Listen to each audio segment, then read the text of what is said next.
Hey, guess who's back? It is I, the Horace Towns. I will change my name shortly to Magnifico. That's what they call me. Uh, on this episode of the Black Super Friends, we will discuss trending news. We will discuss a recent trip, and we're going to have a show that's going to be somewhat. I think it's going to have some good dialogue, considering that we have someone on the show. I'm sorry, Latoya, which will be a conversation in itself. And next week we have one of our brothers coming on the show who is a certified life coach, artist newbie. So next week, tune in because he is ready. He's ready right now. So next week, please be prepared for that show where we bring on another member of the BSF family to that show. Before I go on, let me introduce you to the people that you know as the Black Super Friends. First, I'm gonna go to the person who you know what I love. I'm gonna try this differently. Hey, I'm gonna go to my brother that I love so dearly. I just got so many stories that I tear up when I think about these stories, and I don't know what my life would be without him. So many bonding experiences, just watching him grow over these years gives me a little misty eye. He doesn't have a title tonight. I'm just gonna call him Zay. Thank you, bro. I almost cried. I want to know who calls you Magnifico, though. Who's calling you this? But we'll leave that for another show. What's happening, guys? I tried, Chris. Chris, I tried. I tried. Listen, ain't nobody ever call you Magnifico for sure. All right, next, I'm going to my brother at the bottom. You will usually know him as Chris Leo, but my brother tends to always try to get it right. And tonight, we're going to ask him why his hashtag, his name tonight is I'm sorry, Latoya. First off, I want to say that these are my words, and I'm not being held hostage by any terrorist feminist group. I no longer believe that women are weaponized against men. I am a believer of all women and patriarchy. And I'm sorry, Latoya. Thank y'all for showing up today. I'm not. Do you need me to call EMS? It is a live recording. Everything's fine. Everything's fine. Okay, well, hopefully you got me in your will and trust. We'll see how that turns out for you shortly tonight. All right, next I'm going to the person who is not under duress and living comfortably in Atlanta, Georgia. Tonight, you would know him as Hardy Davidson, the father of Super Mario Jr., the owner of Hardy Home Inspections, the man that is now part of the Graybeard Club, Super Mario Sr. Hey man, they added me in the what you call them, the Silver Fox crew on Facebook. Now I got 60-year-old cafeteria ladies beating my inbox down. Man, it's a beautiful night. Hey man, I'm happy y'all here. I told you, Lisa, man, she got to get her bonnet game up because boy, these aunties is on me. I feel like Lil Duval. It's Auntie of the Week. I'm gonna start doing a segment on Monday, Auntie of the Week out of my inbox. Yeah, it's crazy. Hey, listen, it's crazy because them foxes, they don't put on that, they put on that moo that old gown. And yeah, Chris is still on the gunpoint. All right, listen. The first half of the show is going to be trending news that we are going to fly through. And first off, dang it, I don't know, my boy. I really want to go to you, but you under the trigger. Jonathan Majors, who was a actor that we discussed in the last few weeks, who just had some fame for recent movies that he's appeared in. He was in the Ant-Man. He was in Creed 3, playing a lead role as the opponent of Michael B. Jordan. And during this week, hard being a black man, he was under accusations about what I call it domestic violence, what I call it assault. Well, he was arrested New York law is different. So by law, they had to arrest him after the accusations. And before the full story could come out, that news line, headline was all around the world. And we don't get the benefit of the doubt to see that headline shared all over the internet, to see some of the comments from people was interesting. And I just want to really get y'all thoughts on that because they just shared this man last week. And in a couple days, it's like I have my spider senses, so I always look for something to happen. But just in a couple days, to see how the comments that he got from certain people was interesting. I'm gonna go to Super Mario Senior first. What were your thoughts? That's an interesting case because we don't know what's going on right now. But after doing some research, the lady today I think recanted her whole statement and said that she was under duress and she made these false claims, but everything she said was not true. I heard a lot of people weigh in on it. I've seen a lot of people do stuff on it, you know what I'm saying? But I heard an interesting point on it. I guess you asked me what I feel, but I want to hear what y'all feel about this part. Because, we heard the he's a woman beater, the cliche stuff that we always hear, you know what I'm saying? And then we heard, Dr. Umar and the rest of the gang say they had to get us, the two sides. They went to battle. But then I heard a black woman who's a psychologists say, I don't believe exactly what happened, and I believe that right now she was playing like just saying like the difficulty that black men have because being falsely accused is something that gets swept up under the rug, and we act like it's not a weapon. Like go back to Chris saying weaponizing, right? So they saying last week Christopher Robin said something about weaponizing. So when they go back to saying like black women, are the most unprotected and everything like this, but then I did a little fact checking. You know what I like to do.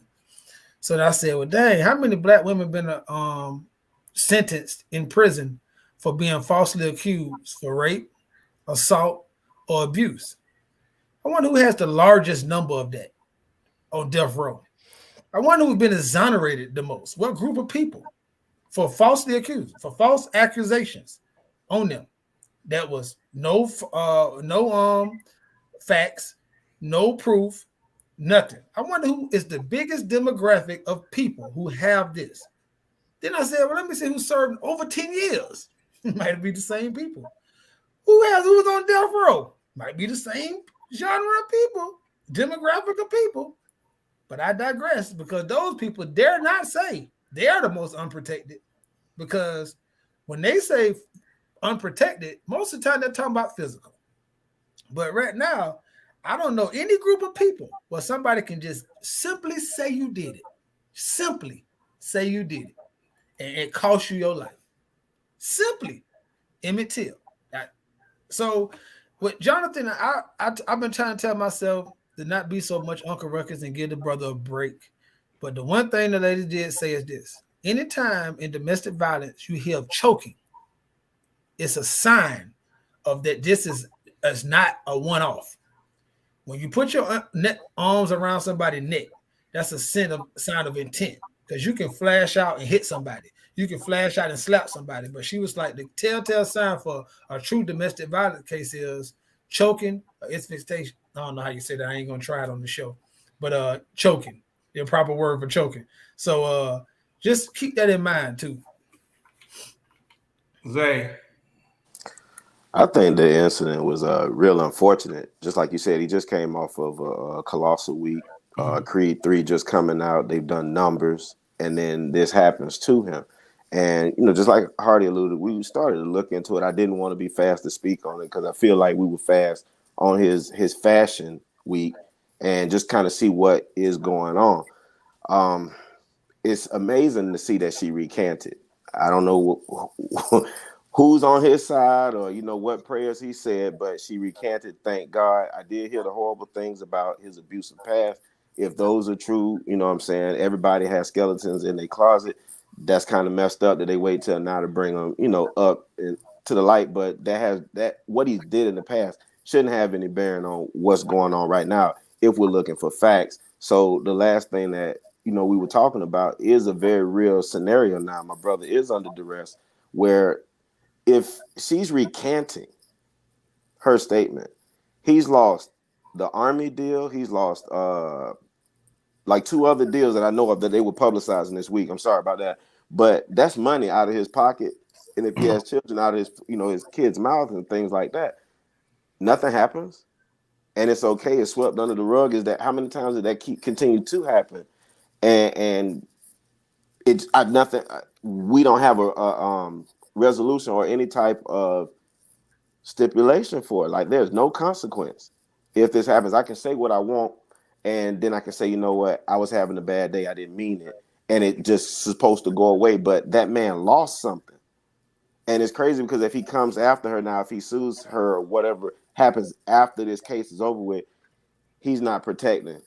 But in this case, she's a white woman, but she's still a woman. So I don't know. It's just dumb. But I hate that this happened. So like I said, it's very unfortunate. But I guess that's a question that got to be raised. Will there ever be any consequence for making these accusations with no facts to kind of slow it down and make people actually think about what they're saying? Just like men have to control themselves and their emotions, I think women should be checked or have to check themselves too and control themselves and get at least the truth out, not a feeling, because that happens too often as well. But Yeah, wishful thinking, Xavier. The reality is, like most athletic stars, movie star athletes, something always comes, and then they use that to tarnish a person forever. Mike Tyson, even in success right now, 20 years later, 30 years later, he is known as Mike Tyson, formerly jailed for rape. Michael Jordan, after his daddy died, sometimes you hear them say, Michael Jordan, who has a gambling problem. The bad thing about this situation, we don't know him, I don't know him, but they always use something to label us. So it'll be a long time before they say something about him without mentioning, oh, you remember Jonathan Majors who was accused of blah, blah, blah. Maybe I'm being hard on women with this. My spider senses, sometimes when you're on that celebrity level, who's to say this chick been by his side and, see where she's slipping away? He's slipping away. Let me take this time to be the victim and make a name for myself, because let's not act like that's not a profitable thing. You know what I mean? Her getting interviewed, now her name being a household name. I don't want to paint that picture, but that for some reason came to my mind. So I'm sorry. I wish the best for that brother, but that's just the reality. So, Chris. I was gonna keep on going with the joke, but I think it's serious. It's serious, man. I think this is a bad situation for the young man on top of the world. Without facts, it's hard for me to make an assumption about this. I personally feel like I've learned to wait to take my time before I pass any judgment on it. So I look forward to seeing facts that comes out. I heard there may be a video in the cab or whatever that was going on. But I just whatever happened, fellas, you are one woman away. You're always one woman away. That one woman can take you to the highest heights you ever been at. You know what I'm saying? Can make you the best version of yourself, or that woman can tear down whatever you accomplish. I don't know what happened in this situation, but it's reminiscent of the Chris Brown Rihanna situation. Mm. Again, there's minimal defense that you have against a female physical, verbal, or even invasion of privacy attacks. Is really nothing that you can do. What I suggest you limit some of the access to you. But if you did it, man, you got to keep your hands off. You can't let your emotions get you to the point where you want to get physical with a woman. You can't let your emotions get you to the point where you feel like you control her in any kind of way. You have no control over a woman at all. You can't do nothing about what she decides to do. All you can do is remove yourself from those situations, and as soon as you possibly can. I hope it isn't true, but if it is, you got to pay the price, bro. I definitely hope it's not true.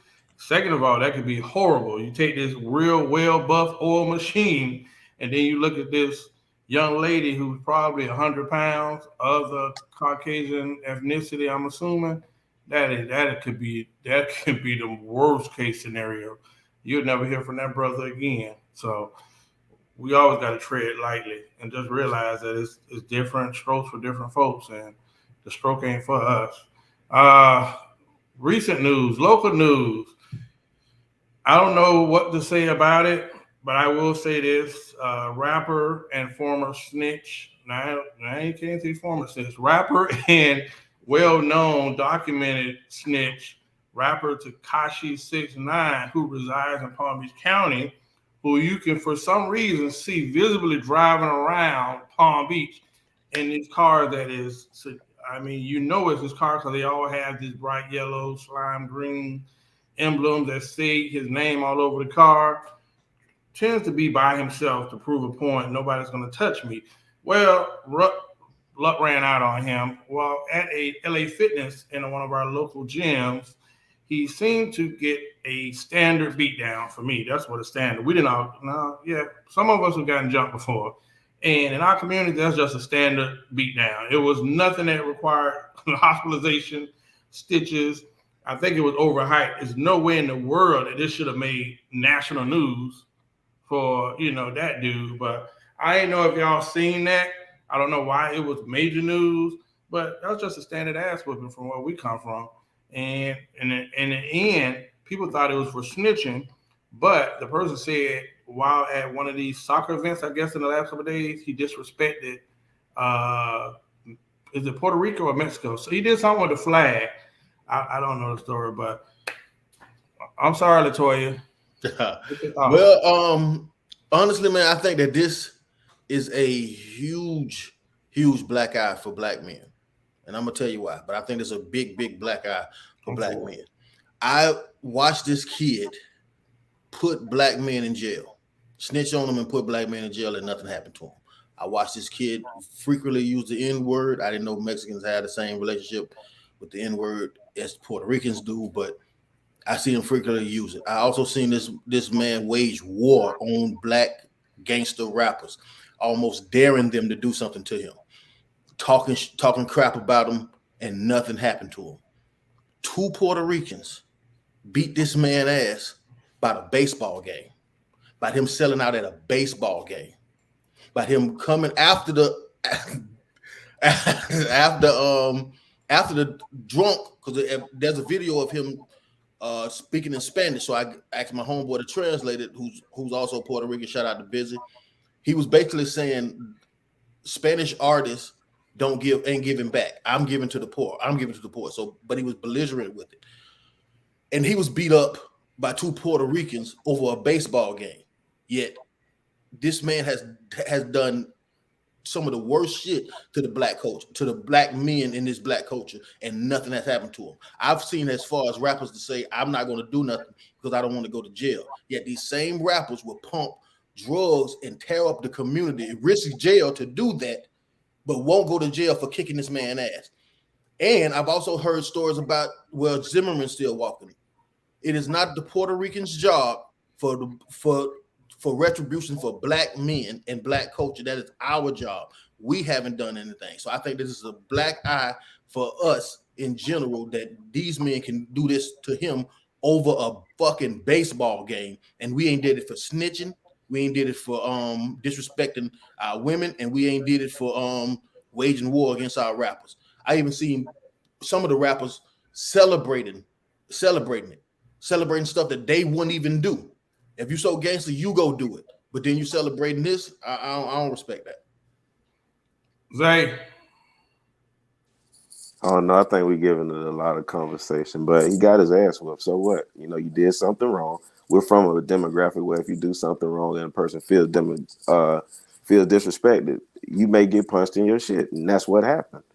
I think it's simple. Chris, you made some points, but it wasn't any black guys that jumped on him. It was some Puerto Rican guys. So I was going to talk about they jumped on him, or they found time to be famous to jump on him, but nobody found time to be famous and jump on Zimmerman yet. But you answered why, so that's why it's always good to listen. But as far as 6ix9ine go, screw him. Got your ass beat. You lucky. That's all you got. What y'all say? Zay, Ma said you talk about that cussing. Super Mario Senior. Asses in the Bible, Mom. So Chris had a lot of good points, right? And then most of it is I'm to add on to it because none of it's wrong. But except for this, I just want to make this thing. So the two Puerto Rican guys who did it, a little backstory. Tekashi 6ix9ine daddy was Puerto Rican. His mom was Mexican. His daddy was abusive to his mama and left them. So throughout Tekashi 6ix9ine's career, he's always trashed Puerto Ricans. Like that's his thing. He talked crap about Puerto Ricans because his dad was a Puerto Rican, right? So every now and again, he gonna talk about how Puerto Rican man they want to be like the like I'm talking about. Like you can catch that's a bunch of interviews of him talking trash about Puerto Ricans because he got a hate for Puerto Rican men because he said they always leave their women and they don't have no respect, right? So in that, because when you look at the extended version in that baseball game that was in Palm Beach, it was at the World Game when Mexico was playing Puerto Rico, and you're right, got kicked out being drunk. And then he goes to the thing. You look at the extended version of this, and he's saying that like my daddy wasn't nothing. He left my mama. Puerto Ricans ain't nothing. They ain't giving back to their community. I gave more money to Puerto Rico, and I don't classify myself as Puerto Rican. I classify myself as Mexican. Y'all ain't. I'm talking about he going in, and then this is where it get interesting because you know I watch a lot of podcasts. So he points his fingers down and twists his fingers. So then I'm like, dang, wait, okay. So that's a diss to the Latin Kings. Latin Kings that was started by Puerto Ricans, but they also accept any Spanish ethnicity. But it was started by Puerto Rican. It's a founded Puerto Rican gang. When he did that, if you listen to the video, the dude has said, "You better stop showing my crown. Stop disrespecting my crown." So let's get this straight. See, what Chris said is true, but not to black men, to black gangsters. Like, see, this you is know what? this. I apologize. You're right. See, this is a black eye to all the black gangsters because Tekashi 6ix9ine allegedly disrespected the Latin Kings, and the Latin Kings seen him in LA Fitness and called his brothers, and they came and like Horace and Zay and Chris alluded to, gave him a standard butt whipping when you catch somebody slipping because they stood on business. So all these gangsters that King Von, Dirk, riding, sliding, this guy and that guy, Reese, the Grim Reaper, and all these gangsters that is known for killing black people, was never scared to go to jail. Keep it on them all the time. Like Chris said, he disrespected them at all costs. He disrespected Bloods, Crips, GDs, everywhere. So you can't tell me, like Horace alluded to, because I see this all the time too. He's sliding around Palm Beach in his car that's neon green. And he's always by himself. But you can't tell me he ain't ran into Nam Blood. He ain't ran into Nam GD. He ain't ran into Nam Vice Lord. Nam, none of them. But he ran into a helper of the Latin Kings, and he called the real guys, and they came right in without an LA Fitness membership and put the beat down to them and didn't even re-whack their weights. So I want to know. And you know that's foul. And you know I was waiting to see if they were going to be disrespectful because I'm an LA Fitness star. But they gave him a polite butt whipping and walked out. And I said, this is why I believe what Troy I've always saying, the streets are a myth. The streets, this ain't damn Tekashi. This was going to happen regardless because he has a death threat. Like he wants to be a martyr to say, I don't believe in snitching and I ain't know you can snitch and still be tough. That's what he wants to die on. So that's him. But all you niggas who think y'all gangsters, excuse me, I don't want to say that. I don't know what's to call y'all because that's what y'all is. Because if you walking around killing and selling drugs, you are a Negro, right? So y'all, I don't want to hear that. And I stopped believing in that. When Tekashi made me stop believing a lot of them because of that. Because he was so disrespectful after he was a truth teller. Mm-hmm. And I apologize to black men. My bad. I'm a civilian myself. So I'm not a gangster, so I'm a part of that. Yes, black gangsters, this is on y'all. Sure. This is on y'all. He waged war against y'all. He called y'all out at all costs, all of y'all. And I sat and I heard so many of y'all sat here and tell me that it's because you don't want to go to jail. Yet you will murder, you will flood a community that's full of people that looks like you and risk jail time all the time, but you won't go to jail for kicking this man's ass. If those two Puerto Ricans get caught, they might do 6 months. Yeah, simple assault. They might do 6 months. They're not gonna do no time. You will do football years for that damn coke, but you won't do nothing about him putting other black men in jail and doing all the shit he was doing, man. I don't want to hear none of that shit. I don't want to hear none of that shit. Ain't no money involved. That's what they're gonna tell you. That's gonna be the excuse. Well, let me Ain't no. ask y'all a joint question because we still on news and we didn't got 25 minutes in. This week, TikTok ban. Russia, China, elite are lining up to make a new currency, cutting America out. We on life support right now. And then the potential Trump arrest, man. Quickly around the horn, what are y'all thoughts? Zay, you got something up there? Just a little bit. I mean, I think that it's early with the Russian deal. Over time, that will happen. But the Russian ruble is weak. America's trying to power up with. I think they were with Trudeau, Canada, and trying to counter it. But we don't know how that's going to work because Russia has the oil. That China has the workforce. So it'll be interesting to watch. But we said something about this last week, which is ante up. Yeah, you missed the whole news. It ain't the ruble. Nah, bro. Go back to the drawing board. They Russia changed it. and Russia and China creating some other stuff, but the cherry on the top is Africa saying, bruh, we tired. If y'all listen to that speech I sent y'all, well, that one president said Putin can come here, y'all ain't gonna touch him. We're aligning with themselves, and then he just bought debt, all that debt that these Africans been tied to, and Putin went and paid their debt off. Man, boy, I don't know why it got me so excited. I guess the ghost of Gaddafi had me saying, boy, this getting interesting. I know it's gonna suck to be an American, but people tired of this crap going on in the country. Mario. Well, that's true. And I think it's big, but it's kind of been playing out this way. If you understand who Africa get most of their natural resources from and they help from, it's been Russia and China. Like America been telling Africa to kiss their butt for years. So it's like it means that's almost kind of like two people fighting, and one of them they not your dog, but they sure do a lot for you. So of course you're gonna go with them. Like I looked at this and say 44% of the guns and weapons come from Russia. That's for their military legal guns from Russia. 44% for the continent of Africa. And most of their wheat come from Russia and Ukraine, north of the Sahara. So, bro, and China is funding over 48% of their wealth in trade. It makes no sense. It makes sense to go with them because that's where your bread and butter come from. Like at first, Africa was like, we're gonna just not say nothing. We're gonna let y'all beef. But when it come down to it, and I gotta choose, I'm gonna choose the people that was helping me. Like I'm tired of like trying to be a peacemaker, like what Horace was saying, and join some fictitious truce when we get the short end of the stick every time. So in principle, I'm proud of Africans actually standing up for what they believe in and saying, nah, bro, we're gonna go with what best interests our country and our country alone. We don't care about Russia, Ukraine, or America, or China. But if y'all gonna help us, then we gonna vote with y'all. And if y'all not, then more power to you. You know what I respect about that speech that I sent y'all today?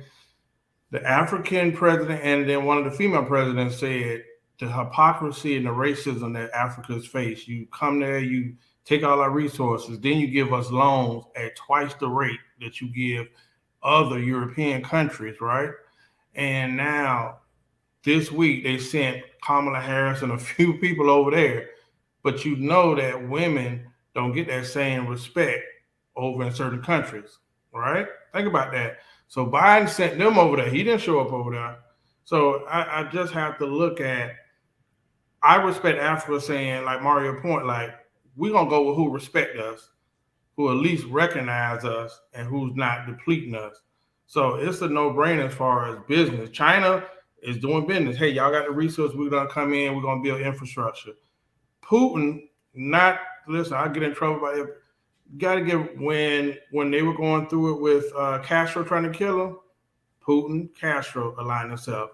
When Nelson Mandela was going through all of that over there, it was Putin, Castro. Like, just to know we don't get taught that stuff, but and that's so funny about education. We're taught one thing, and our education is so disrespectful. The media and our education will teach us to hate the people that actually ain't so bad for us. Or I can at least say, me personally, I feel like I can understand why they have their position. on certain things. The cherry on the top was America trying to force, and this might have been what sent Africa over the hill. I don't know what country that was, where they went over and told them we're going to cut off aid unless you accept LGBT rights and da da da. And you go into another country trying to dictate to them what goes against their religious laws. I just thought that might have been the thing that Uganda. sent them over. Yeah, I think it was Uganda. Yeah, he Yeah, snapped. Yeah. yeah, yeah. Everybody don't want to be American. I think America gets in trouble for that. Respect the laws of certain countries. This is how they live. This is how they believe, and you can't force yourself on everybody. And I think it's kind of caught up with America. I'm sorry, Latoya. I'm not educated on this, to be honest with you. The TikTok thing, I don't know nothing about because I don't. I'm not a subscriber to TikTok. I've never been on it. I know we're gonna have to cry in the car for you, Horace, since you're a TikTok star. But so I don't, that ban don't hurt me. But at the end of the day, y'all gonna have a fight on your hand about with my little daughter, man. My little daughter gonna fight y'all about if y'all take away TikTok. The whole Russia connection thing, I don't know nothing about it. I remember when Horace put it in the group chat. I'm just interested in hearing more about this because in my mind, I think that maybe it's a sign for America to be more self-sufficient as far as stop buying exports from everywhere else, invest in your people, invest in the lands here, build infrastructure here, give people that does have a job. I mean, that will work at your company, affordable housing. So we can build back our country. But what I do think is we're going to need strong leadership moving forward. And I don't know if Biden is the guy for us because what I think that's on the horizon, we're going to need strong leadership, not people that you like, not people that that says the things that you want to hear. We're going to need some strong negotiating skills. We're going to need some strong leadership in this next election, and I hope that we keep that in mind when we go to the booth. We're not looking for. We're over here worrying about genders and things like that when when the rest of the country is waging the war. So the next time we go into that booth in November, let's keep that in mind. We need strong leadership on what we got on the horizon. Hey, So I think the crazy thing, Chris, what you were talking about is what Biden was saying. He's trying to build back the American workforce that they gave away with NAFTA, with Trudeau as a counteraction to that. But it's more to it. So like you guys were saying, Africa's involved. I think India's involved too. It's something, if you look up BRICS, which I think gonna come into play. But again, it's still early, so we still gonna do some research and look. Listen, I don't agree. What America always deals on is slave labor. And that's what I call it. Because, like you said, India, China, you don't want to go to these little other countries and exploit the hell out of them. One of the biggest issues that I have, and I'm going to create a crusade, stop. We as Black people need to distance ourselves from being seen as America. And that sounds crazy to hear, but Black people should recognize who is going to do the most for Black people. Y'all voted for Biden because you didn't like Trump, but Biden has just disrespected Black people, period, right?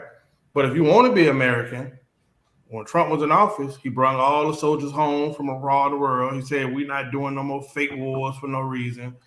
He had a relationship with Russia and China and all these people, big trade deals.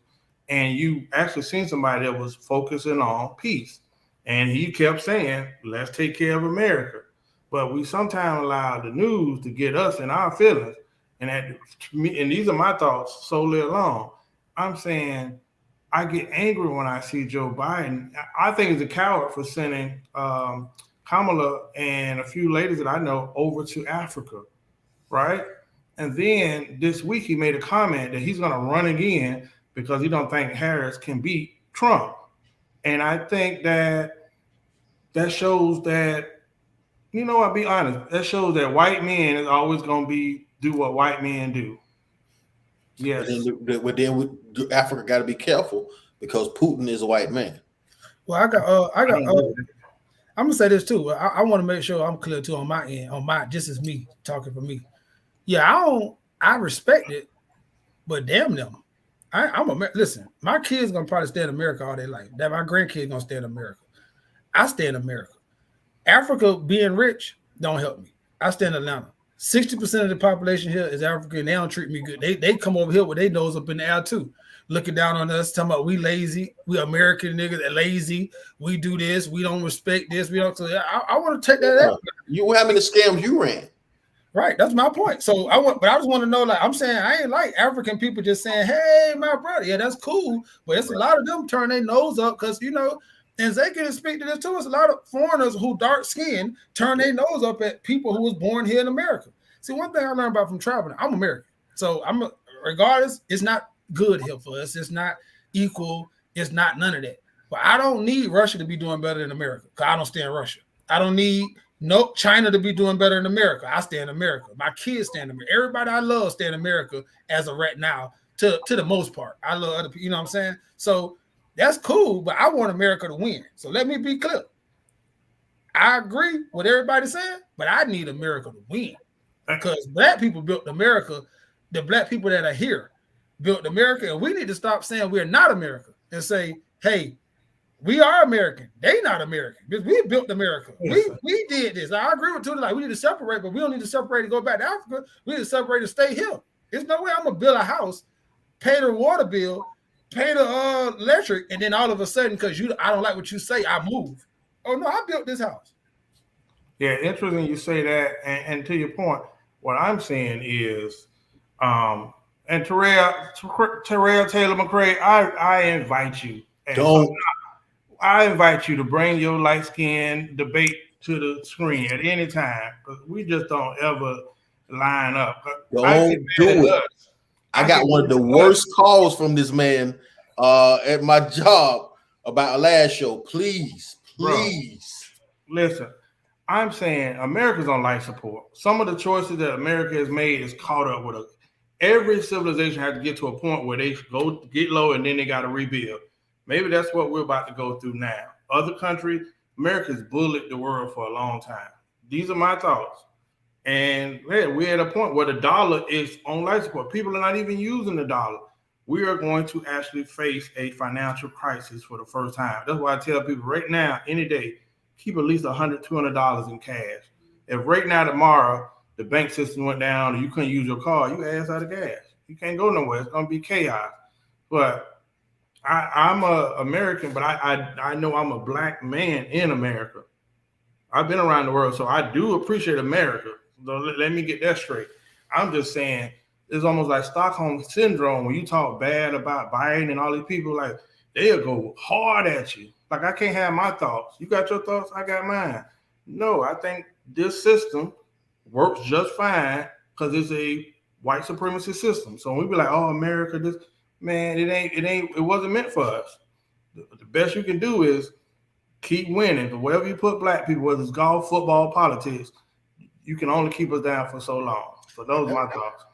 And that's what we need to understand, man. The only thing that the rest of the world buys from us that's made here is black culture. That's the only thing they buy. Our music, our style, our athleticism, everything. If this shit goes down, weapons. We supply yeah, weapons to a lot of the That's world. our export. Yeah, we supply weapons to a lot of the world. Wait a minute, the ones that we make. I'm saying I made specific to what we make here. What do we make here? Yeah, weapons that we sell for them. That's why we want to use their natural resources because we use ours to make weapons. Our biggest export is war. It's war. It's like we make bullets, guns, airplanes. We make a lot. Now the computer chips and all that kind of stuff to go in some of that stuff is made in other countries. But the actual weapons, like the fundamental plans to make these stuff, like our bombers, our stealth jets that's all that stuff, that's American. That's why we are who we are, because of war. It ain't because clearly you're right, Chris.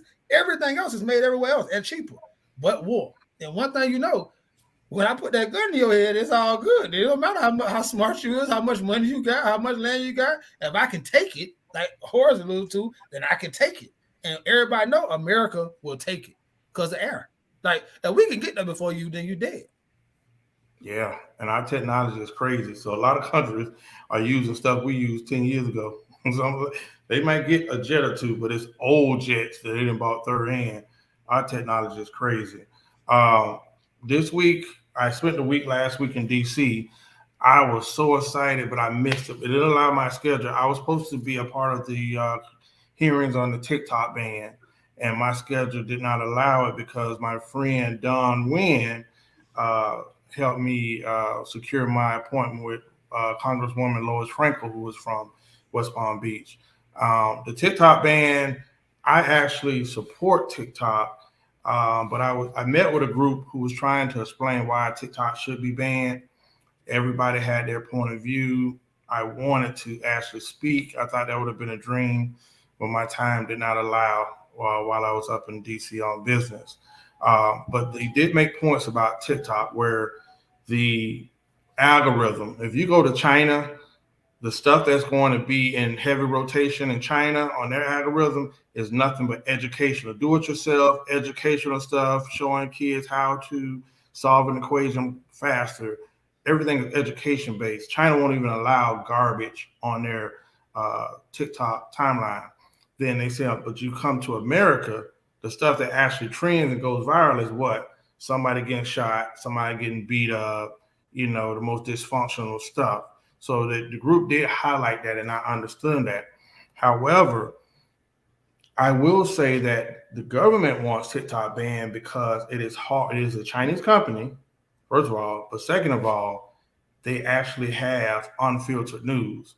So, prime example that came up at the hearing is the train derailment that happened in our country that had the big, massive contamination. If that did not, that was posted on TikTok by an underground news station.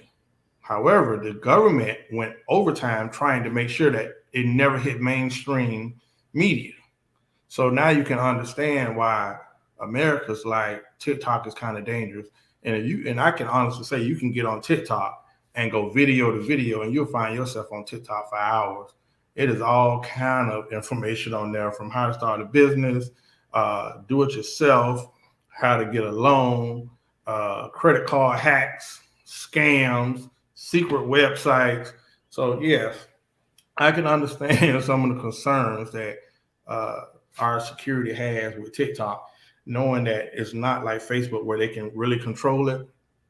One thing about our government, they kind of bully Mark Zuckerberg about TikTok and Facebook. Not so, not so much with TikTok. And again, it's a Chinese entity, so I believe that's the biggest issue. And I met with a few people on Capitol Hill about that during the hearings. That's my thoughts. But as a creator, I want to ask you a question, Horace.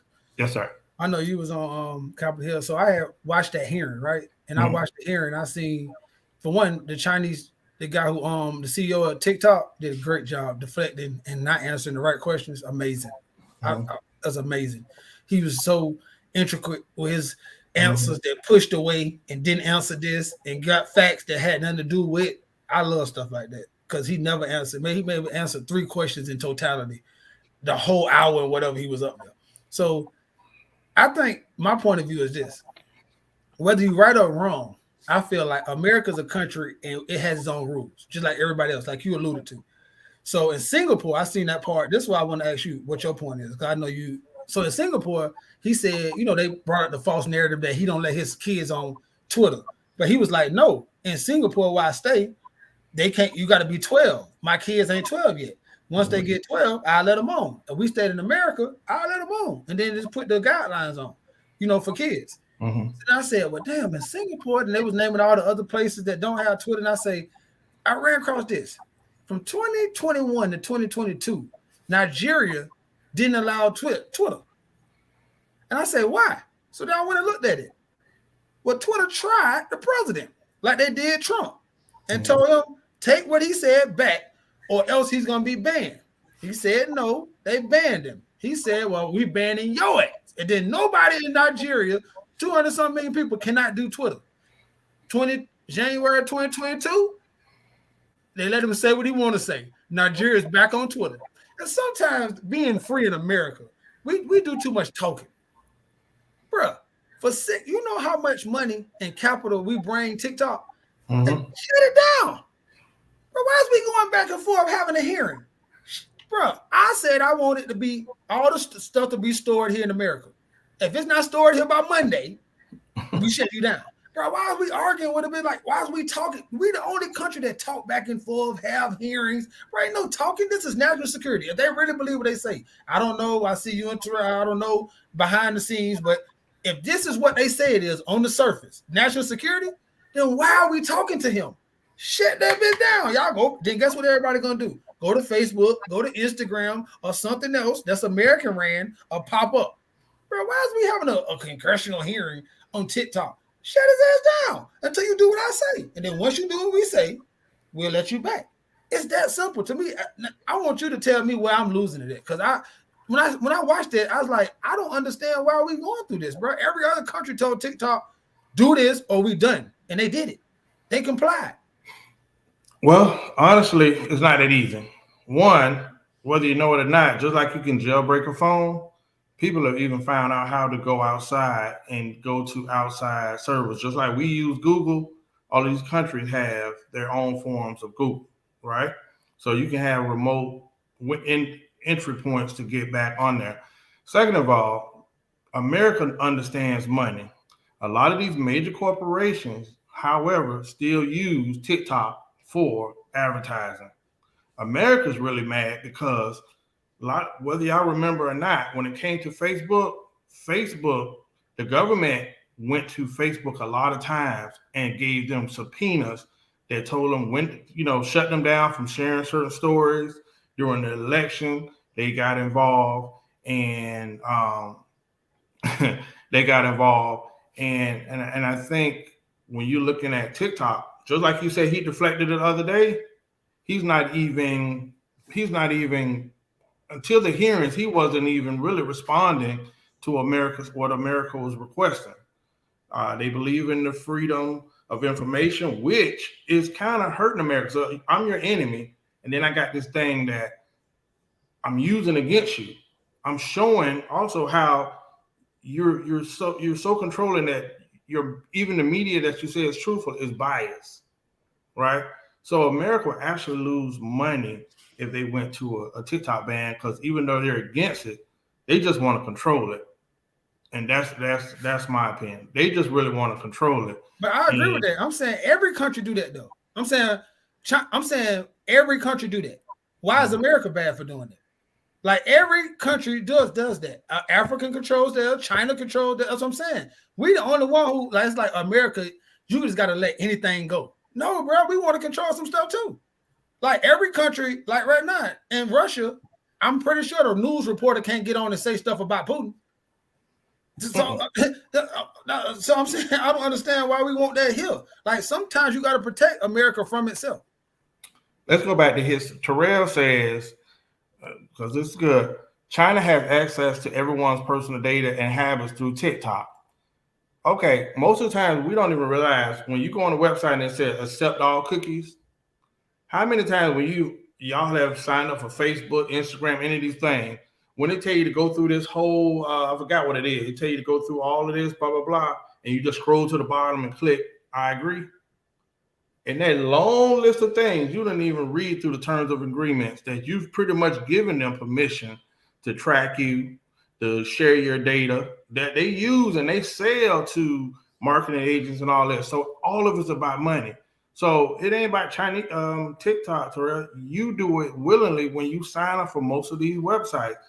We don't look at the terms of agreement. We just scroll to the bottom. Even when you buy an app, it's going to ask you this. You're going to scroll to the top and hit I agree to get the app.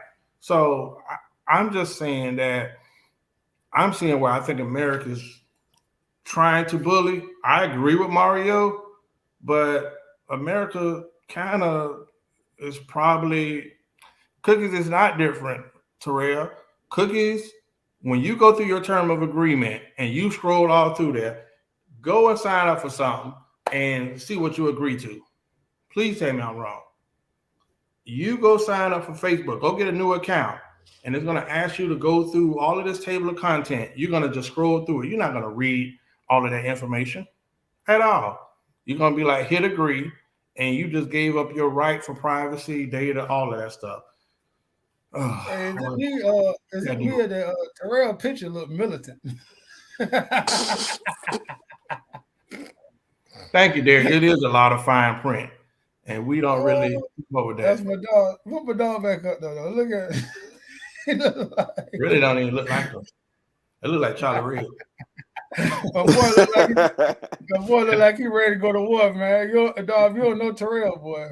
It look like Terrell, boy, he Charlie ready Red. for this. Y'all leave this alone. Getting each other He inbox was, because he was Yeah. a real he's ready for soldier. this. Hey, so my trip to Capitol Hill was about that and housing. Hopefully, I got 2 tax incentives that will pass. I thought it was a no-brainer, so I got a chance to meet with Senator Scott, Senator Rubio.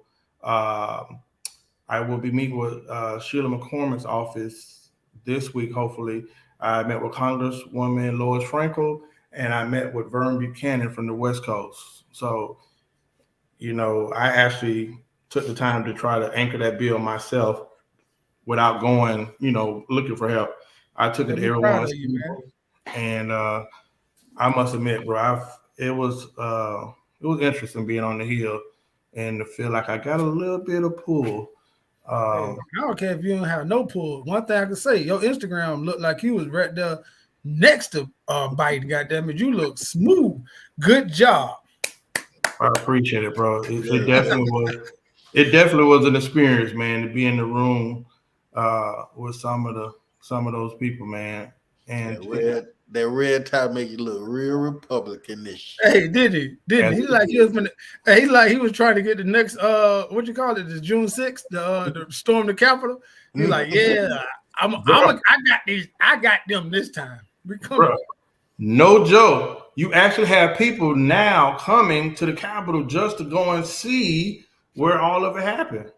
Mm. I tell you no lie, I was with a group and they were like, oh, let's go down here. This is where they came. Oh, this is one of the doors they came through. And I'm looking like, ah, interesting. But yes, that It's red history. tie gets you in a lot of places, my man. Mm. Yeah, tell nobody about it. I'm gonna get deep for a second, Chris. Whoa, not on me.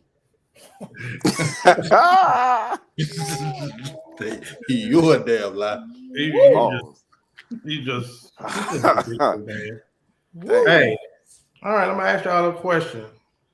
Who you think in this lifetime you had the realest conversation with in your life? Mm. I'm gonna try to think about it. I'm gonna go to Zay first. I'm gonna get the short answer. You really love me. Hey, there's nothing short over here, sucker.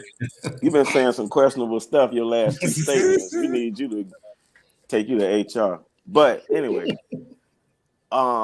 shit, actually I'll say my dude, man. I went to St. Louis with this guy, Nigel Crow. He was a mentor to me. He was Canadian. So his outlook on a lot of things was a whole lot different from the American thing. And he talked to me about a lot of things. And in growth, he's talked to me about Zay just staying green. In life, you can always grow. Never feel like you've reached that plateau or that you've made it. You know what I'm saying? Because your next step is to fall off or to rot. So in that conversation, he said that to me. I applied it to life. Life has been great ever since then. But Horace, I'm quite sure you got something prolific. Let's hear what JT taught you. Hey, nah, I ain't gonna give it up right now. But that's good, Xavier. I thought it would have been something I said to you. I tried my best by you, and just have yet to crack the shell. So much potential up It there, man. it just falls flat. It's good stuff, but it's missing something Say every all the time. days you was in the passenger seat saying "nan nutter." I had to doctor it up just a little bit, Whatever, put that man. spin on it. Okay. Hey, I'm sorry, Latoya. Um, I couldn't. This question stumped me because I couldn't think of anybody that I specifically had a conversation with that was the realest conversation I ever had. But what I will say is, I think the realest conversation that I've ever had was with myself. I try to do that as much as possible. I think it's one thing. The most important thing you can do is keep it real with yourself. If you're fat, you're fat. If you're lazy, you're lazy. If you're uninspired, you're uninspired. You have to be real with yourself. You got to understand your limitations. That's the only way that you can build from it. But the saddest thing you can do is to never look in that mirror and tell yourself the truth. So now you're living in this delusional land where you mad because other people don't want to live in that land with you, and that's what you're really mad about. You see yourself as this way, you think of yourself as one way, but you're really not, because you never came into the realization of probably who you are. You never held yourself accountable. So I think the realest conversation that you must have is with yourself, and you need to do that as much as possible. You might need to do that on a weekly basis. Just sit yourself down and say, "Hey, look, man, where you fucking up at? What you know? What you need to do better? Where we're going to be this time next year? Where we're going to be this time in 5 years? Who do we need to stop hanging out with? Who do we need to be hanging out with? Be real with yourself. Stop lying to yourself. You know you better than anybody else do. So if you're gonna have a real conversation, soak up game from everybody. But the realest conversation you gonna have in your life is with your goddamn self. Go ahead and do that. Damn, that's real. Hey, I'll give y'all credit. I've had some real conversations with each of you. Yeah, you too, Zay. Um, Super Mario, you had a conversation with Mario all the time. He give you some great conversations that's gonna almost be like a punch in the mouth sometime to get you back on track. So I do appreciate that from all of y'all. Super Mario Senior. I thought hold up. All right.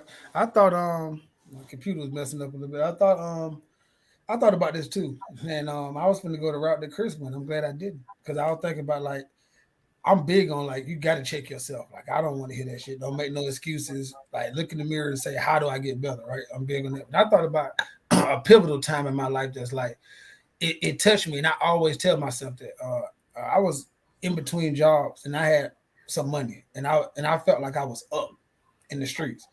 And we had a little spot. A lot of people know, so I'm gonna leave the names gonna be redacted from this situation.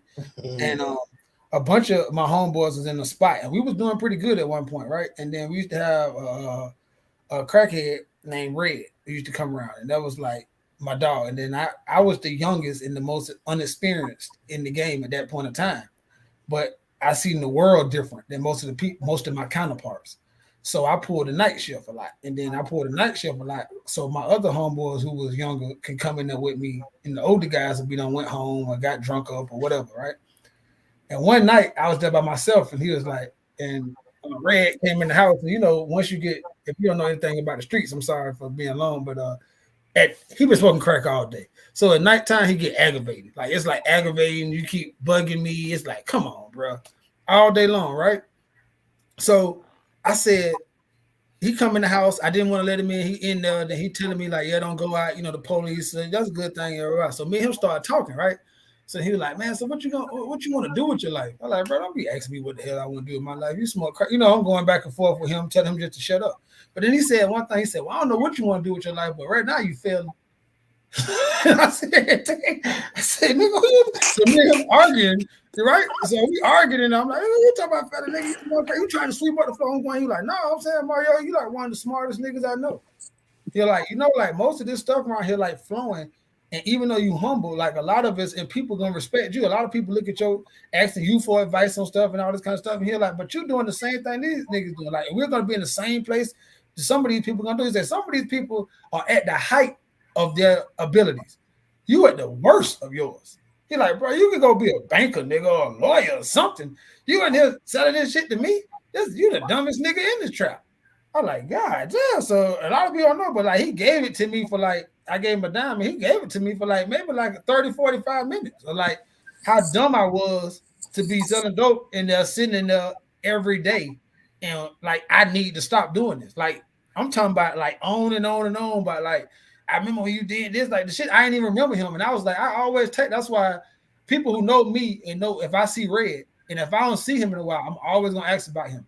he can ride up on me right now. He gonna give me some money. I'm gonna give it to him every time. Cause I believe one of that conversation right there was like an eye opener because he told me the complete truth. The complete truth. And I was like, and one thing I can't do is lie to myself, like Chris said. And I was like, yeah, you're probably right. And I had to get myself back together for real. And from that day forward, I started looking like, bro, it's only one way this end. And am I bigger than this? You know what I'm saying? And then that's what kind of like, I ain't gonna say, you know what I'm saying, put me, but it did push me into another pivotal point in my life. So I always shout out to my boy Red, man, because you know what I'm saying, he was the aggravating guy, but he did a lot of stand-up stuff in his life, you know what I'm saying, that I can go on the board and say that's a real dude, you know what I'm saying? All right, interesting. Listen. I was going to easily say the realest conversation I had was with my dad riding past the Life Liquor store and the Stank store, and him telling me, "You see these people? In 10 years, you're gonna ride by here, and those same people gonna be right there." And I'd be damned if it ain't 20 years later. I'm talking about they are loyally there. But the realest conversation I ever had was with somebody who was probably gonna kill me this one day. It's a funny story. We will admit names, but they know after I left my son's mother and decided I wanted to do right, I got me a job with the city, and I didn't know where I was gonna go. But I A took lot my of big people. TV, and one of my cousins who was felonious for getting me in trouble all my life gave me the bright idea to take my last couple $100, and we ended up getting an apartment, right? Which later turned into a gambling hole, juke joint, whole house, trap house, everything under the sun. But I got up every morning, went to work, came home, went in there and locked my room door and just sat in there. They had rats and everything in there. But for that moment, I just knew I was going to bet on me for life. So one night, we had different people that would come through, and these were all of the most gangsters, Negroes in the city. And I think people started seeing me probably as soft after I left the streets. And this person would forever just say the worst things to me. And this one night, out of fear, I probably got the best of them. I gave him the best ass whipping this side of the Mississippi. So that was not the best the way he talked to me. After that, I feared for my life because I said, he's not taking this well. Till this day, if he see me, he bring it up. Till this day, till this day, he bring it up. But the next day, I walk out my apartment slipping. I couldn't afford a gun at that time. I was trying to do the righteous route. He walked up on me like Tupac in one of those movies. And I said, bro, why you hate me? And he said, I don't hate you, bro. He said, man, I'm jealous of you. He said, like, I envy you. He's like, bro, you different from us. And I'm thinking he's gonna kill me, but the brother broke it down in such a way like he shared how his life was just so horrible, which it was. But that brother at that moment was telling me like, I get what you're trying to do. He said, bro, I see you trying to do right. I see you with your baby mama. I see you, going to work every day. He said, bro, I wish I can get up and go to work. Ain't nobody gonna hire me. And he went down this whole list of things. But at the end of the day, he said, bro, if you around here with us, then you failing yourself. He said, you got no business being around here amongst us. He said, you special. He said, you different. And everybody can see it, but you. And after that day, bro, I think it did something to me. Because the reality was, I'm in there sleep, troll kicking the door. I can't tell him I just sleep in the back room or whatever. And a guy named Momo, I won't put a label on him, he also told me, he said, there's only one way you're going to go, the jailhouse or the dirt. And that probably the realest conversations that I had back to back to back. The cherry on the top, even though all of that was said, one day my dumb ass go in the alley. Why was I in the alley? I want to go show the fellas, look at me, I'm doing good for myself. I walk in the house, a certain person calls and says, Tootie, you in the alley? I say, yeah. As soon as I walk in the house, I say, ain't nobody out there. Open the door, two police walking towards the door. We slam the door shut, and I'm thinking, I got a job. I just changed my life. We all about to go to jail. But, I'm not alone. That person on the top of the screen over here just happens to have his car in the front of that place running. And that night, We in there with the power off, and we hear some of the most gangster jokers crying. Remember that, Zay? And I said, God, you ever let me out of here, I never in life come back to the trap. And that's when God told me, He said, you asked me for a blessing. You asked me to change your life. And every time I turn around, you running right back to what you asked me to deliver you from. And that's why I never turn my back. So that's the realest conversation I had. I was gonna say if you ended with Momo that you were lying, Mhm. but you did say because I was gonna the last part that I was gonna end your conversation with was in fear of another raid. You got out of there and got it together because that was the cherry on the top. But you brought that together quite masterfully. You are absolutely correct. I'm fact Yeah, checking for him tonight. yeah, whatever. But yeah, man, I really, I didn't got tear out from me thinking like, I'm only saying this because we have some really, really crazy stories. The book is forthcoming later on, and when we tell people some of the things that has happened in our lifetime, they tend to think that we're embellishing, and we're not. It's the truth. You can ask any one of us at any given different time, and you're going to get the same account. So that's why I said what I said. yeah, cause me and Zay about to be like Ray and Claude Banks on a murder charge. We sneaking out somebody's window one night. God has blessed us Oh no, on two many houses up, occasions, more two than we houses care up, to share and know. bruh. Two houses up is a multiple murder, and the police see us sneaking out somebody's window. Both of us coming out two separate windows. Chris, you can't make this stuff up. Running Hey, down the Silver burger Beach nigga saying, told I can't go to jail tonight. Y'all thought Forrest ran. I jumped off of the handlebars and left Horace, and he hey, was on a 10 speed. hey, we running for trouble. They start running. Talking about, and I said, why you can't go fast? Talking about my turbo didn't kick in.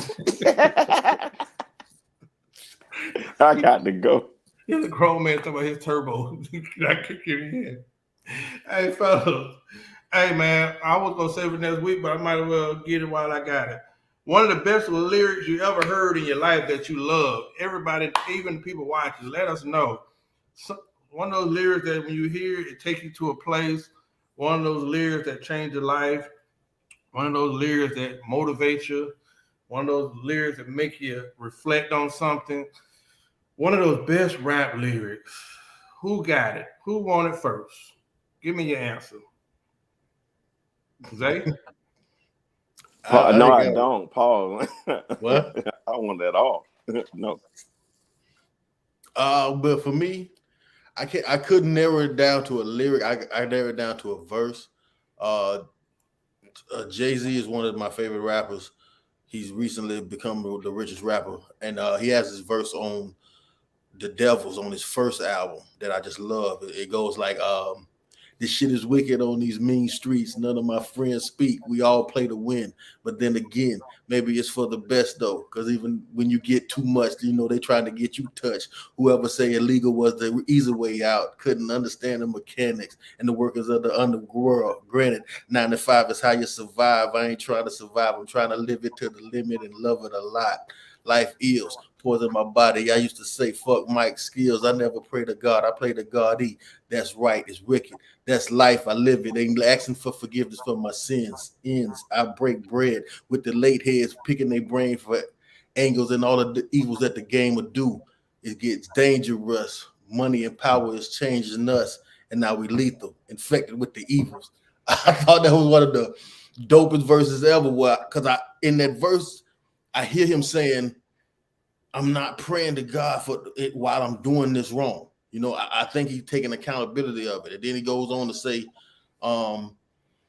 what he say? He say, dang, what he said. He said another reference about praying. Well, he's not asking for forgiveness, knowing that he's going to intentionally do wrong. And I thought that was one of the dopest things to do when you know you're going to do wrong. I don't see the reason for asking for forgiveness when you know intentionally you're going to do wrong. So I thought that was one of the dopest verses in, and even with those highlights, those religious highlights in it, the hook goes, dear Lord, I wonder what can you save me with the Snoop hook sample. I thought it's one of the best verses I ever heard. Dang. Listen, I'm going to tell you what lyrics do it for me till this day. sometimes you hear a lyric and it take you back to a time. It's almost like you go in a time machine. I was sitting on the back of the truck one day. One thing I loved about 30th Street, you had me that like all of us. That 30th Street was always busy. And most nights, man, we'd be sitting out there on outside on our own block and just the conversations be everywhere. But for some reason, this night, me and Big Mark was out there, uh, and the song came out in '94. But for some reason, that night, I felt like it applied to me. And then this lyrics went, I don't recall ever graduating at all. The time I feel like I'm just a disappointment to y'all. Oh, Brad, come on, bro. That night, he must have had everything in the perfect alignment. But the second song was Andre 3000 Outcast. As an outcast, I was born. Come on, man. So that night, sitting on the back of the truck, just looking up at the stars, bro, I was like, I have spent this whole month BSing, like procrastinating. I can't even say nothing I did for that month. And I tell you what, for some reason that night, those lyrics slapped me. I'm looking like, man, I ain't doing nothing. Like, I ain't doing that. You know what I mean? So yeah, that I recall, never graduating all. Seemed like I'm just a disappointment to y'all, bro. That cast, man, was soulful, boy. That's like gospel music to me. So something about that moment. Super Mario Senior. Don't let your brother Norman hear you. If he on this podcast, he gonna correct you about the miss. I'm telling you, and he's about gonna recite it to you. He's gonna recite it to you about messing that verse up because you missed a few words. But we hear you. Yeah. You know he coming for you. You sleep. You sold 1,000 tires today. This was a hard one too. I love music, so man, it made me go down memory lane. Just listen to all the music today, trying to find something, man. You know what I'm saying? But T.I. still ain't forgave myself. That's like one of my like most deep, like that whole song right there about like everything, like you know what I'm saying? Dead fresh with no daddy present. You know, I got two uncles, Quentin Man, and they keep me straight. You know what I'm saying? I felt like he was telling my whole life, like me getting in trouble, me getting out of trouble, me trying to get the stuff that I lost in life that I didn't have to leave. You know what I'm saying? It was between that and Under 3,000, the Prototype, because I think that it's crazy because those two are duality. It's too far, but Prototype was always like, bro, if you listen to what he's saying, that like, I hope that you the one, because if not, then you are the prototype. Like, brother, tell a woman that if you're not the one, I hope that the woman that I want or is made for me is something like you or is envisioning from you. Oh, come on, bro. That's like that was just like the boy, that was one of them favorite songs. I was like, this nigga right here had me like, dang, that's to even think of the essence of a woman in that protocol. Like, you might not be my compatible mate, but the way I align with you, she has to be somewhat of you. Say, dang. Yeah, I gotta use that. I don't know. I think that when it comes down to celebrating a woman in a verse, I think CeeLo got one of the best. Where he say, "Hello, this Carlito from a couple of days ago. You sound tired. Forgive me if I call you too late. What's later than late night? Where do I begin? Anybody ever told you had beautiful skin? Come on, man. You're more than welcome." But he snapped. I just want to be. There's no need to put titles on you and me. Yeah, it was a limitation. Living and learning, not only obligation. No. And that song, the horns in the background and the playing, you can lay and look up at the sky, like, yeah, beautiful skin. That's like he depicts a black woman in this every element. Like the boys, man, they make you love black women. You gotta listen to that verse. Yeah, we had some lyrics that had some content, man. It's trash now, but I gotta applaud Organized Noise for at least being courageous enough. Because when Andre came out with some of that stuff, he could have been clown, but that man came out and did what he felt like was the sound he wanted to put out. So, Horace, Hardy brought up still ain't forgave myself. And you asked this question earlier, and I'm a music connoisseur. So at any given point in time, it would have been a number of Southern rappers that we all listen to all the time. But I think that Greg Street, all I know, I'd have been down this road before, is like has played so many times where we've been under the light pole, just out there aimlessly, not knowing what we're gonna do next. But then we'll all bump that and know it from the beginning to the end, even yelling CeeLo voice or screaming CeeLo's verse. So I don't know, but that was a hard question. But I know that you and Chris, y'all love music, so that's probably was the no-brainer for y'all. I was all over the place. I'm listening to Buju, Bob. I'm going, man, how do I pick from all of these? We got some classic timeless. I even like Devin the Dude. And a lot of the people that we'll name, because we're Southern, Northerners are going to be like, who are those people? And they are lyricists. Like, I like lyricists. 8 Ball, MJG, Pimp. I had to go through all that. And that wasn't an easy feat for me. So shout out and kudos to y'all, man. But that Greg Street going to be it. Yeah, I actually was talking to some dudes Monday, and you know what I played to them, and they act like they never heard it before, like it was foreign. I started selling dope back in 1996. Come on, man. Boy, you could tell me how they had some beat down when I come around that corner, boy. No, I was going to go to, because I think this was a pivotal time, and Chris can say this to me.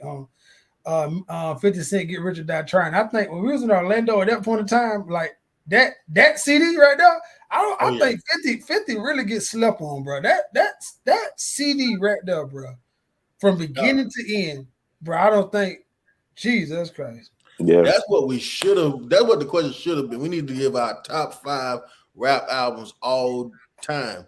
And he tried that. Is on my list. That shit changed my life. That was the soundtrack to like 2 summers of ours, man. I ain't never seen more rappers try to get buff after when 50 Cent came out. No, we was for real then. Hey, we went and got a weight set and put it in the middle of the living room. So when you walk in the door, we ain't get no couch or no nothing. You had to sit on the weight bench if you wanted to holler at us. And then automatically you just bring the bottles, put them on the counter. Everybody start drinking and just lifting weights. And then we go to the club every night. This was every night. Like LA. Like we was LA. Just all we needed some Dickies and khakis. Listen, don't act like we were such gangsters back then. Space Age Pimpin' was a love song. It was. Oh. Yeah. It was I used to actually Master P had one too. Play that like it was a love song. Gangsters Need Love too.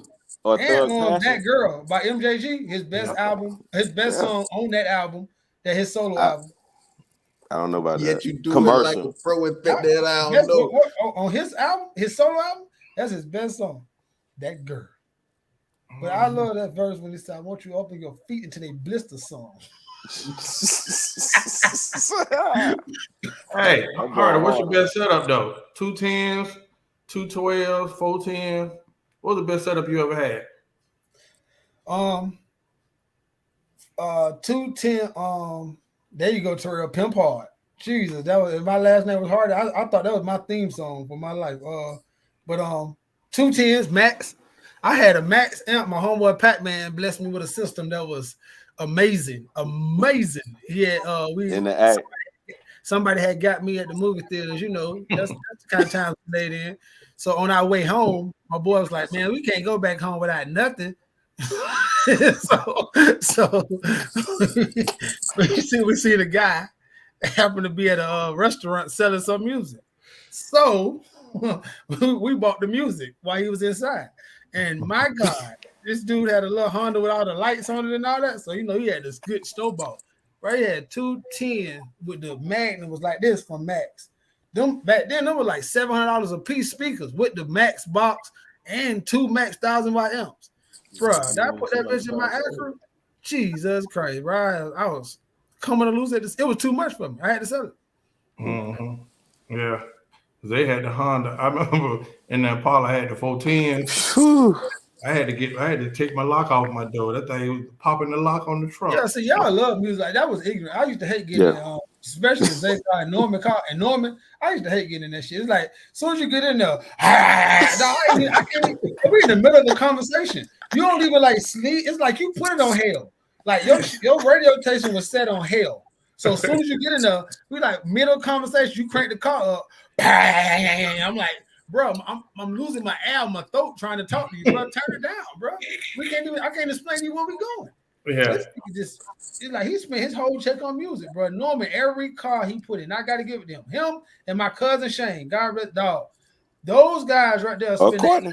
And Courtney. and You Courtney, can't leave yeah. Courtney out. And Courtney, Jesus Christ, dog, I hate to go to the corner store with these guys, dog. You want to ride? I'll walk. Bro, these guys, I'm talking about, they play that bitch on 72 the whole time, bro. Dog, the whole time, like, bro, what is going on? Yeah, I want to shoot Courtney in the car one time. Like, bro, you got my house shaking. Cut that shit off. Whew. You know, hey, but listen, I had some. I remember I had the Honda and Dub City. I was the only joker. It was a whole bunch of drops, and you see the Honda coming, going the house. We're going True down. story. True story.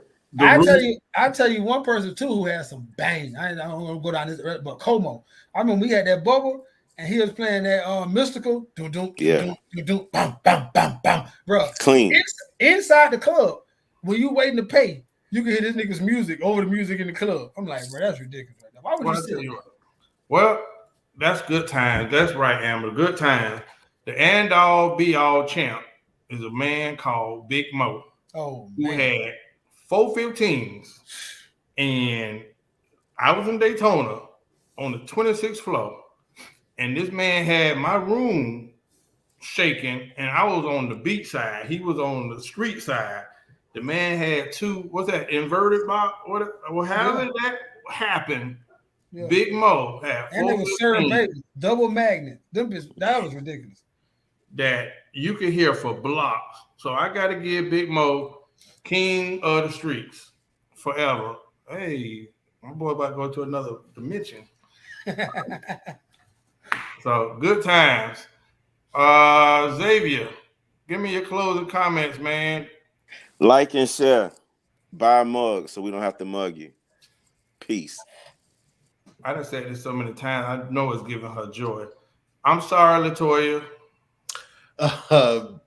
Again, I was not being held hostage by any feminist terrorist groups today. All the words that I said was my own, and I do not believe in women being weaponized against men, and it's a patriarchy against them, oppressing them and paying them less for the same job. Look, I look forward to all Florida Final Four. Shout out to Florida Atlantic University. Shout out to Miami University.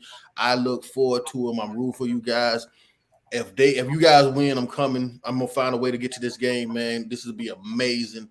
FAU, Miami in the final. I mean, for the championship. I love to see that. I'm sorry. That's disrespectful that I did not cover that monumental achievement to have FAU out of Boca and University of Miami basketball in the Final Four.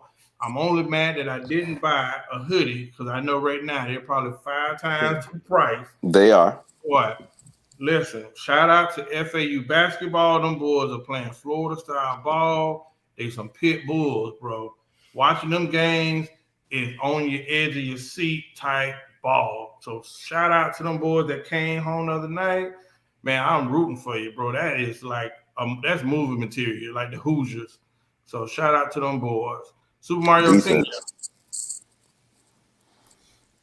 Hey man, I want to say congratulations to artist Newbie. He's got his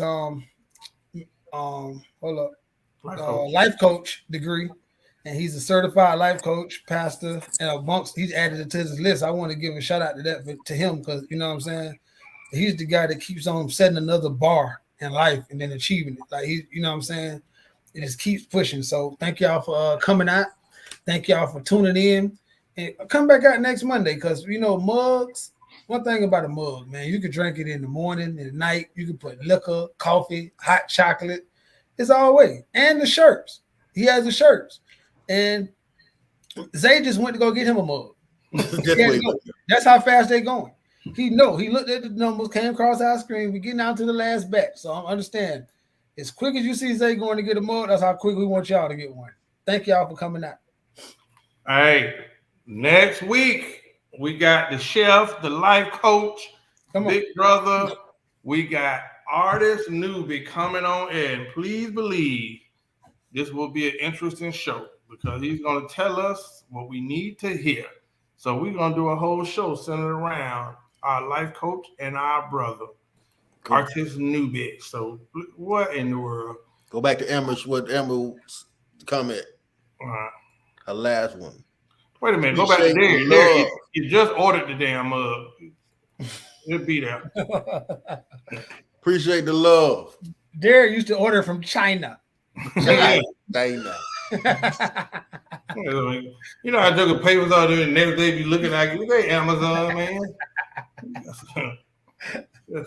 So thank y'all for tuning in to another week. Like I said, next week we got Artist Newbie.